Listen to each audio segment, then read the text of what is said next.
Assalamualaikum warahmatullahi wabarakatuh. Perkenalkan, nama saya Irsa Nurhalisa, NIM 23 dari Kebidanan S1 semester 5 Universitas Muhammadiyah Purwokerto.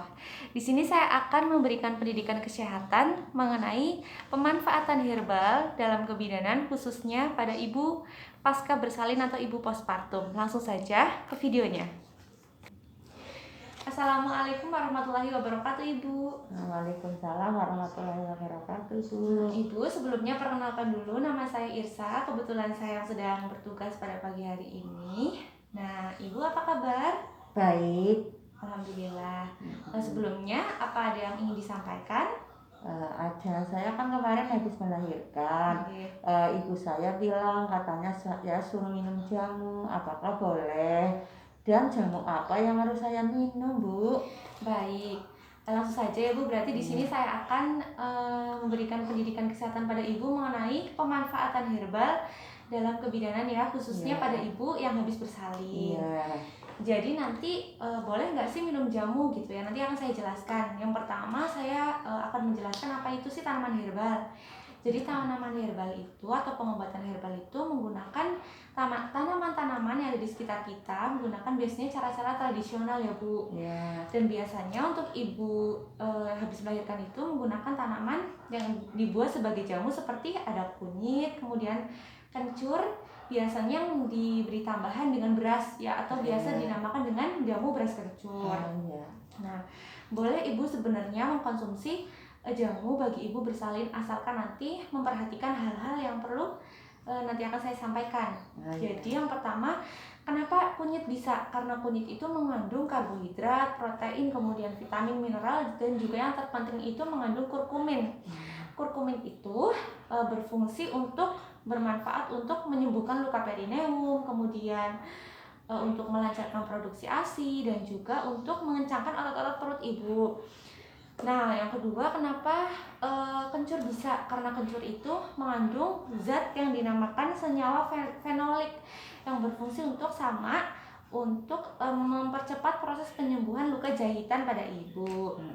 Nah, kemudian dicampuri pada beras itu karena beras mengandung tentunya karbohidrat ya Bu ya. Dan nantinya akan berpengaruh pada produksi ASI ibu. Jadi kemudian bagaimana sih alat dan bahan yang diperlukan? Yaitu ada alatnya menggunakan pisau, wadah, kemudian ibu menyiapkan gelas, kemudian penyaring, sendok ya Bu ya. Kemudian ada bahannya, kita menggunakan untuk membuat satu jamu itu menggunakan 9 rimpang kencur, kemudian dicampur dengan 3 rimpang kunyit. Nah, selanjutnya menggunakan setengah sendok itu beras, kemudian menggunakan air 1 gelas, gula, kalau misalnya ingin manis kemudian bisa ditambahkan dengan garam secukupnya supaya rasanya lebih enak. Nah, kemudian cara pengolahannya itu bagaimana sih? Jadi cara pengolahannya yang pertama itu ibu mencuci bersih ya, tentunya dicuci dulu semua bahan-bahannya, kunyit dan kencurnya, nasi juga, maksudnya beras juga. Kemudian setelah dicuci dikupas, kemudian itu ditaruh di atas tubukan. Tubukan itu kemudian dicampur antara kunyit, kencur, kemudian berasnya dicampur jadi satu, kemudian ditumbuk sampai halus. Ketika sudah halus kemudian disaring menggunakan penyaring ke dalam satu wadah. Kemudian setelah terpisah itu airnya bisa ditambahkan dengan 1 gelas air matang kayak gitu. Setelah itu kalau bisa hangat ya Bu ya. Boleh ditambahkan dengan gula supaya lebih enak. Seperti itu. Nah, kemudian apa Ibu sudah paham dengan cara pembuatannya tadi? Ya, sudah Bu, sudah ya. Nah, kemudian ada juga Bu sebenarnya efek samping dari kunyit ini. Kunyit itu mengandung senyawa asam yang bisa merangsang atau memicu asam lambung itu jadinya naik. Jadi kalau misalnya untuk ibu dengan ada riwayat asam lambung itu jangan terlalu sering meminum jamu kunyit asam ini. Nah, kemudian gimana sih cara minumnya Bu? Kayak gitu ya. Cara minumnya itu seminggu sebaiknya diminum hanya 1 kali saja, tidak boleh lebih. kemudian diminum 2-3 jam setelah ibu meminum obat. Atau misalnya ibu meminum obatnya pagi dan malam, berarti ibu boleh mengkonsumsi jamu itu di siang hari, seperti itu. Berdasarkan penelitian yang saya baca dan jurnal yang saya baca itu memang beberapanya menyebutkan bahwa mengkonsumsi jamu itu boleh ya Bu ya. Jadi tidak apa-apa asalkan tadi diperhatikan hal-hal yang sudah saya sampaikan, seperti itu.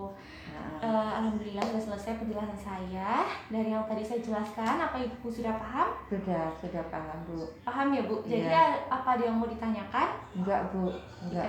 Kalau begitu saya yang tanya sama Ibu ya Bu. Jadi tadi kan saya sudah bicara kunyit itu boleh dikonsumsi hanya 1 minggu berapa kali? 1 kali. 1 kali.